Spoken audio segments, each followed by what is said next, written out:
After 54 years of public service, Dr. Anthony Fauci is set to retire. He started his career at the National Institute of Allergy and Infectious Diseases as a clinical associate and eventually became the director. He now serves as the president's chief medical advisor. Dr. Fauci, welcome to the program. Thank you. Good to be with you. I want to start with the early part of your career, which was focused on HIV/AIDS research, and it's something that you continue to study. How did the HIV/AIDS epidemic shape your career?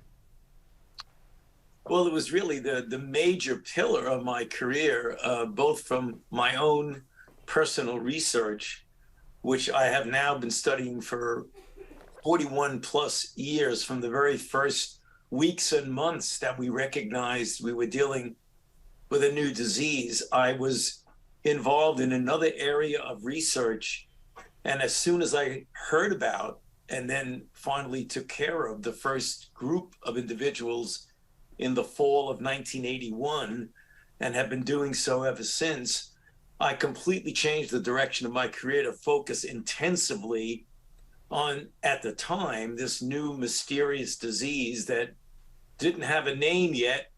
We were calling it gay-related immunodeficiency, a completely inappropriate name.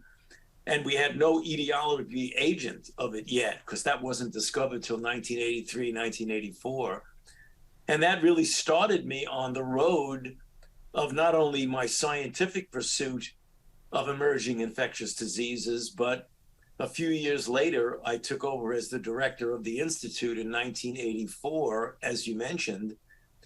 And I made it a major effort to put together an AIDS program where we not only did research intensively on AIDS, but we funded investigators throughout many, many medical centers throughout the country and even the world, which ultimately led to the development of drugs, which actually turned out to be life-saving drugs and turned around the clinical course of HIV/AIDS. And that really has permeated my entire career.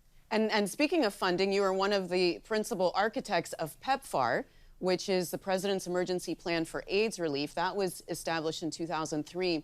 What measurable impact do you think that ultimately had?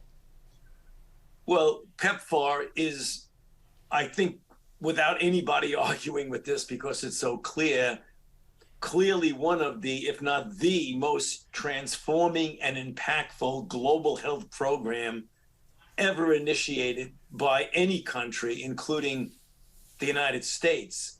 Because what it did, and as you mentioned, President George W. Bush gave me the great honor of tasking me with putting together with others this program, which ultimately delivered care, treatment, and prevention for HIV in the developing world, particularly Southern Africa, who were suffering terribly at a time when we in the developed world had drugs that were life-saving and turned around completely the clinical course of AIDS, where people could lead an essentially normal life if put on therapy. They didn't have that in the developing world. And President Bush felt very strongly, George W. Bush, that we had a moral responsibility to help people under those circumstances. And we put together the program. And since 2003, when we started it, it has clearly saved between 18 and 20 million lives. So that is unprecedented in any global health program that we put together. And there is a plan to end HIV in the United States by 2030. Do you think that will happen? You know, that is difficult to say. It is not yet at the pace that we want it to be. The plan was to decrease the number of new cases by 75% in 5 years and by 90% in 10 years. And the program was started in 2020. So we would hope by 2030 we could end it as a pandemic. We're not going to eradicate or eliminate HIV. Just the nature of the infection tells us that's not going to happen. However, we could get it down to a very, very low level. One of the big stumbling blocks against this is that we don't yet have a vaccine, but we can likely get to the level we want by getting people treated who are infected, testing them early, getting them on therapy, and doing what we call pre-exposure prophylaxis, because we have remarkably effective drugs that if given intermittently, we now can do it every couple of months and hopefully every 6 months, to give it to an uninfected person to prevent them from getting infected. And if a person is already infected, you can treat them with very effective drugs to get the level of virus so low that it would be essentially impossible for them to transmit it to anyone else. So even in the absence of a vaccine, our goal of ending it as a pandemic as we know it, we can do that if we continue to push and put resources into that. Well, let's talk about that other virus, which is COVID-19.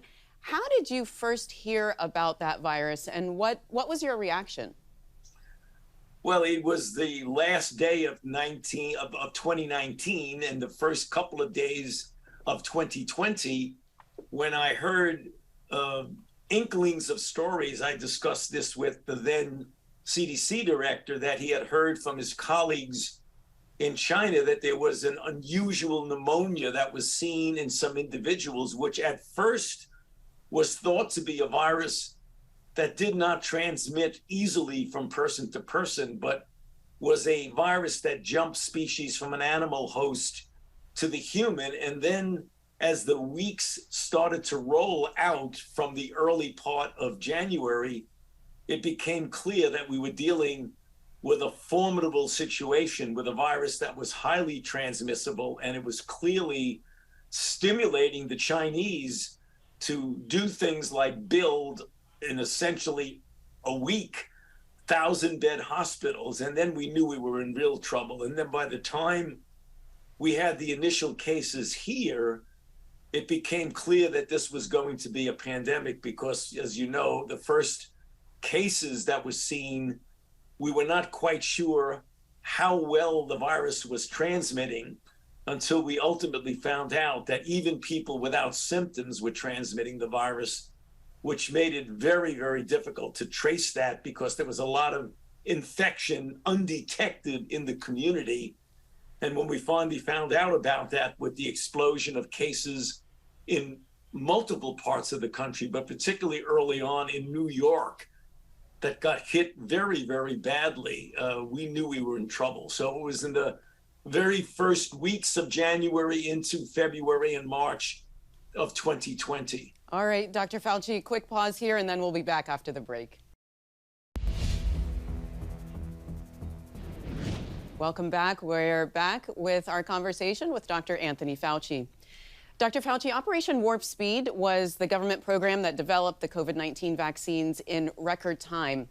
Will the government be able to do that again next time? Is that the new standard for developing new vaccines? Well, it's going to be part of the standard. One of the things that was highly successful in our ability to get a vaccine out in less than a year that was both safe and highly effective was the investment that was made in basic and clinical biomedical research for decades before COVID came, so that we were able to move quickly with new vaccine platforms and new ways of developing vaccines. But you're quite correct that Operation Warp Speed, which was an enormous investment in money to be able to get pharmaceutical companies to de-risk their process, namely to guarantee that we would manufacture and make available vaccine even before we proved that it was safe and effective, which is very risky in a business model, but it was necessary because it dramatically diminished the amount of time it took to get vaccine to people. We will have a similar model if we get another pandemic, which we will. We don't know when that will happen. It could happen next year, 10 years from now, or 50 years from now. But we have to be perpetually prepared, both from a scientific standpoint and from an implementation standpoint.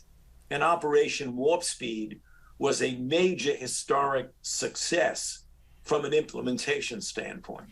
You know, Dr. Fauci, I don't need to tell you that you became a hero to one segment of the population you were vilified by another segment. So how did you deal with that personally? Well, you do what you do is what I have been doing and continue to do to this day is to focus very intensively on your job and your mission. And my job and my mission is to use our scientific capabilities to safeguard the health and the safety and the welfare of the American public. And since this country is a global leader indirectly, we do that for the world. So I don't get impressed by the idolization of me, and I'm not intimidated by the villainization of me. I focus on what my job is. I know what my job is, and I do it, and I don't get distracted by those other things. A major source of frustration for a lot of people was the changes and sometimes contradictions in coronavirus guidance. It led to some distrust in public health officials. How do you build that back, and is there something you would have done differently? Well, you talk about what was called changes in guidelines because the evolution of the virus was changing right in front of us. And what we need to do better is to get people to understand that science, by definition, is self-correcting. What you do in 1 month when you have data and evidence in front of you is to act on the information you have. When you're dealing with a moving target, like the evolution of an unprecedented pandemic, things change from week to week and month to month. And if you're perfectly honest with yourself and others, you will make changes in interpretation of what's going on, and changes in associated guidelines and recommendations. And that's what happened. It was merely science getting information that was unfolding in real time in front of us. And understandably, some people may think that's flip-flopping or changing your mind without a good basis. No, it was actually following the science. So we very likely have to do a better job of getting people to understand that it isn't like mathematics when you're dealing, where 2 + 2 = 4 in January, in April, and in August. No matter how you look at it, 2 + 2 will always equal 4. But when you're dealing with an evolution of an outbreak where things are changing before your very eyes, then you have to realize that things will change, including recommendations and guidelines. And Dr. Fauci, I want to ask you a personal question, which is, why did you choose public service? You could have been a doctor in private practice, you would have made more money, and you would not have had to deal with all the headache. Well, I chose it because I feel very strongly, at least for myself personally, I feel almost an obligation to serve the public. I've learned that from the time I was a child with my parents. I went to an educational institution as a high school student under the Jesuit priests, and at a college with a Jesuit education where the theme was always service to others, not making money, not self-aggrandizing, but serving others. And I grew up with that, and I feel very strongly with that. And I've done that for my entire professional career. And material things like making a lot of money in a practice, not that there's anything wrong with that, that just doesn't appeal to me. What appeals to me is doing things that you know are helping society. So what are you going to do in retirement, Dr. Fauci? Well, I'm going to continue along that line, only outside of the confines of the government. I would hope that I would be utilizing my 54 years of experience as a scientist in the government, my 38 years of experience of running a major infectious disease institution, and the privilege I've had over that time of advising 7 presidents of the United States. And I would hope that that experience would be beneficial to people, either in an advisory capacity or, even more importantly, to perhaps inspire younger people to get involved in science and to get involved in what you mentioned, namely public service. If I can do that, I think that would be able to help the younger generation to realize why it's so important to continue to serve the public. All right. Well, Dr. Fauci, that's all the time that we've got. Thank you so much, and Thank you for your 54 years of public service. Thank you. It's good to be with you. Thank you for having me. Thanks for watching. If you enjoyed the video, give it a thumbs up and subscribe to our channel so you don't miss out on any future Government Matters interviews.